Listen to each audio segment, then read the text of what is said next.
All right, Sydney. So we are talking about I'm Not Gay, a musical. Tell me, what can viewers expect? 1 second, I've got something on my screen here.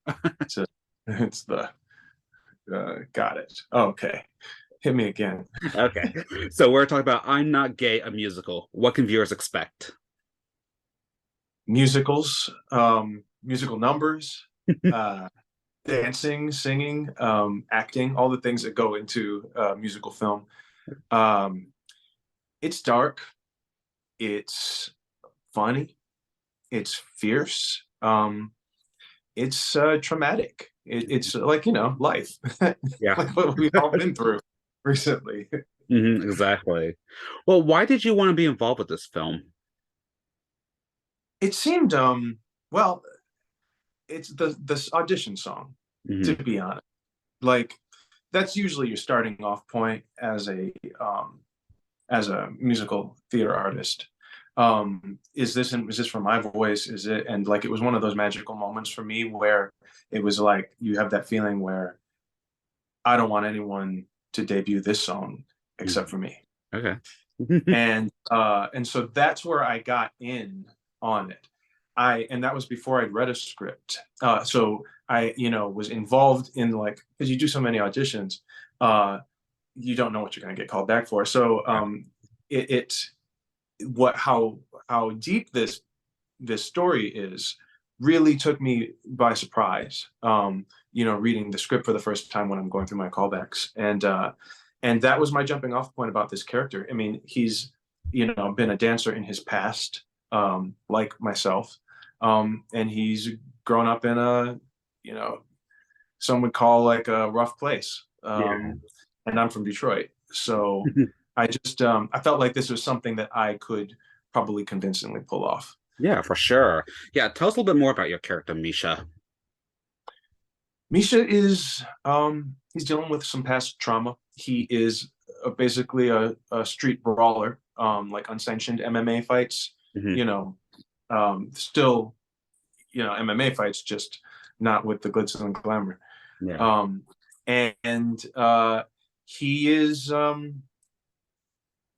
he's his goal in this movie is to buy his dream house, which happens to be on Fire Island. Okay. Um, and he's got to convince his neighbors that he is gay in order to buy it. Hmm. This does not mix with his life back, off the island. Hmm. So how he juggles that is really his, struggle because he needs this place in order to address his trauma. Okay. Well, how did you want to approach this role, and what did you enjoy the most about playing Misha? It's funny, you want to approach a role a certain way, and when you get on set to film it, it's in no order. It's in the order of in which the sets are built. Yeah, yeah. So everything that you had planned to do as like a theater artist goes completely out the window. Hmm. And you film in no sort of order. So you just try and play the scenes as real as you can. Some days are going to be really exciting because you're doing a big musical number, and some days are going to be really equally as tiring, exciting, but also like having to to bring up a trauma in yourself and then deal with it on camera Yeah. is takes a lot out of you. Mhm. So really for me, the approach to doing this was just sort of like every day, look at what the schedule was, what we were doing, and then try like to knock it out of the park. Almost Yeah. like it was a RuPaul's Drag Race episode. It was just like, today you will be doing all of your therapy sessions in the film back to back. Yes, yes. Well, what did you enjoy the most about playing Misha? Dancing, The you dancing. know. Yeah, he's this person who has to unlock the dancing in him, and like somehow I became like a trained ballet dancer when I was a kid. Mhm. Like when I was like 14, 15, I got into it and then really got pulled deep into it. From being someone who would never have like thought I was gonna wear tights and get up in front of people and dance. Like, Mhm. no. Um, so getting to and I don't nobody looks at me as that type.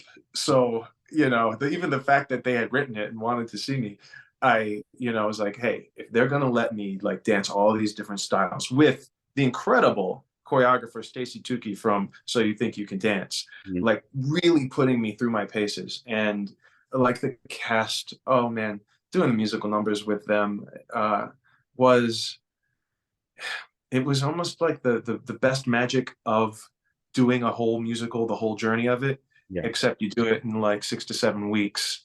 And once you finish that number, you're never doing it again. exactly. Well, which number was your favorite? I have two that are competing. One is The Fighting Life. Okay. And The Fighting Life is that like my Pussycat Dolls fantasy come to life. We had a big set with like these squares and like this, all of this fighting equipment, and the way it was lit, and you had to do these poses. And it was like very music video, it was very hot. And so that one was just, you felt like a badass doing it. Okay.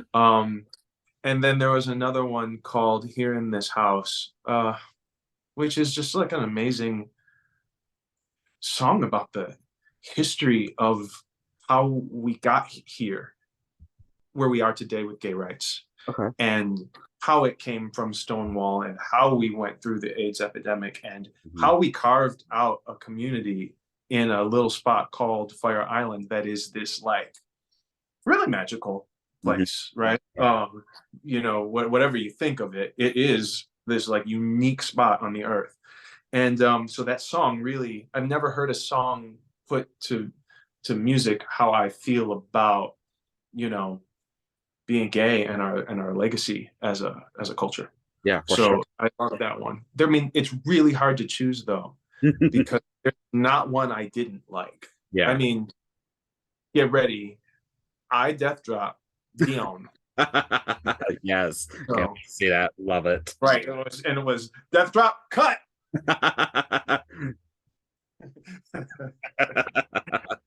Well, is there a specific part or scene in the film that personally resonated with you the most? Well, yeah, the therapy scenes. And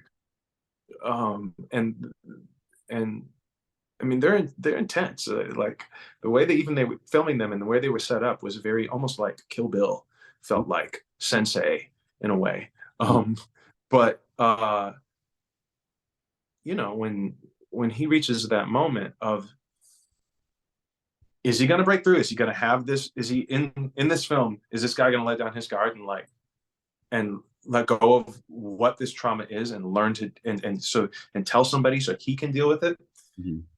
And doing that is always like it's so like deadly personal, Yeah. and then you're putting it out for everyone to see that. Mhm. And so it's the act in doing it in itself is sort of that vulnerable thing, and then also convincing yourself in your mind that this is really happening to you is in its own way this like you know Mhm. vulnerable thing. So that I would say those scenes, that the day that we filmed them, and we filmed them all in a day. Oh, wow. um yeah, and the scene work that went really fast compared to the musical numbers, obviously, Yeah, yeah. and the of them. But yeah, we filmed those all in a day, and it just was. It was like going through therapy for all your trauma that you generally need, like 12, 15 weeks. Let's do it in a day. We can do it One in one day. day with a bunch of Yeah. steps. So, would you say that this film is very timely for today? Yeah, yeah. I mean, Misha's dealing with where he is on this spectrum. Besides everything else that he's dealing with like where on this spectrum of like straights over here, and who even knows where gay is anymore with the rest of the alphabet letters now. Is it a line? Is it a circle? Mhm. He's trying to figure out where he falls. And I feel like that is so, it is one of the most topical things that we're dealing with in society right now. It's a presidential race talking point. Yeah. You know, banning expression, banning books, banning, drag, trying to make it harder for trans people to live their lives in every way as a like political platform. Yeah. So this deals with, I feel like, almost every iteration of that. And we've got, gay guys playing straight guys. We've got straight guys playing the most flamboyant, ridiculous gay roles you've ever seen. Manny Herrera, who is the star of Bob Fosse's Dancing right now, Mhm. is, I can't wait for this to come out just so I can see what he did. Nice, nice. Well, ultimately, what do you hope audiences take away from I'm Not Gay, a musical?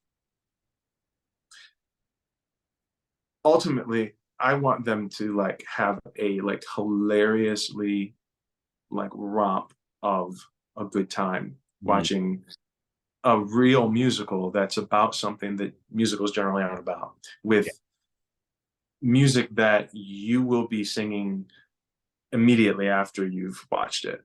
Yeah. Um, I think for everyone, there's so many things to see in the movie that for everyone's experience of it is gonna be different.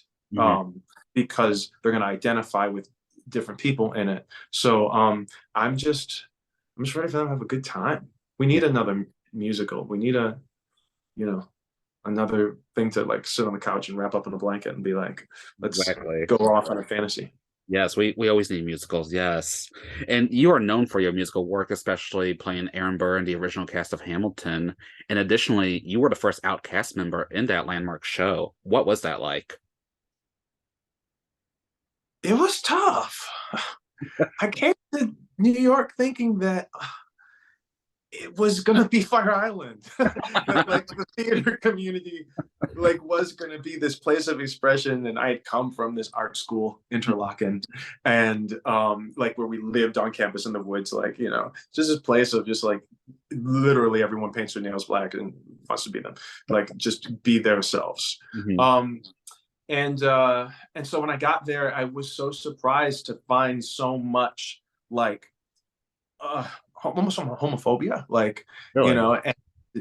and that you know, um, you meet a lot of people who are not out Mhm. because it's not a professional thing. So to have it happen after I had quite a few shows under my belt, to be in that situation again, um, I felt on the outside of things Mhm. at times, and it's little slights, and it was almost it harkened back to sixth grade in Detroit public schools, Mhm.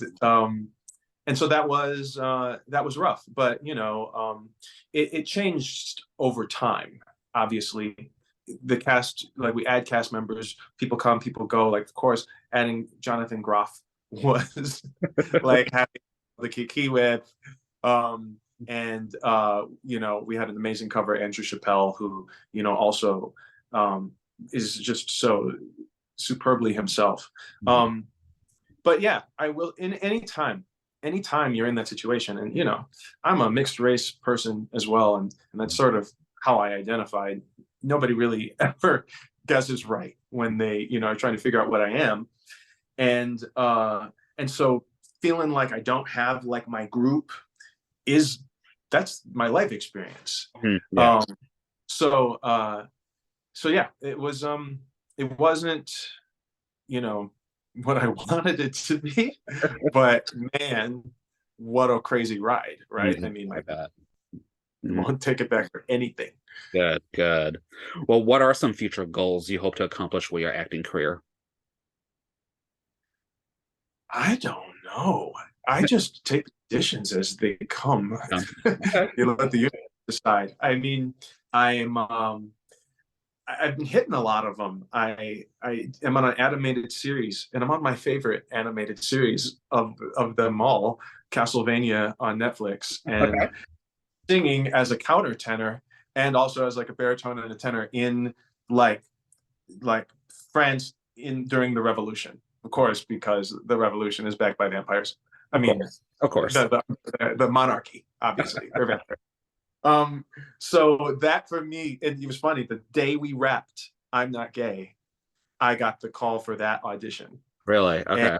yeah, and I booked that. So, and I've been singing concerts with the American Pops Orchestra, and I'm of all the things I love to do, singing music is my fave. Mhm. And so to sing on a stage with, in the Smithsonian or on Howard University stage where we're like, surrounded by this incredible, orchestra is total bucket list, and I'm living it like right in this moment. Mhm. But yeah, I mean, if I have a dream, it's that people start loving movie musicals again, Yeah. like they did in the 40s and 50s and early 60s when we had that golden age of like fantasy in a musical world. I think we went away from it for a while, and people are discovering their love for it again, but we got to do it right. You're right. So that's, I think the fantasy is, Gene Kelly. Yeah, yeah, for sure. I agree.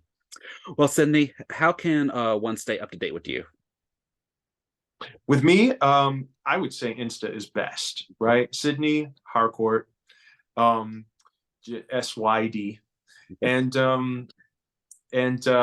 with I'm Not Gay, it's I'm INGA musical. I'm Not Gay, a musical. So that's their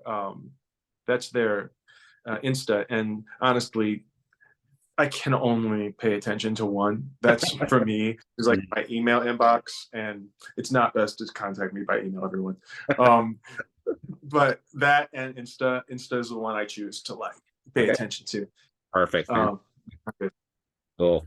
All right. Well, then before we wrap up, are there any other upcoming projects or anything else you would like to mention or plug at this time?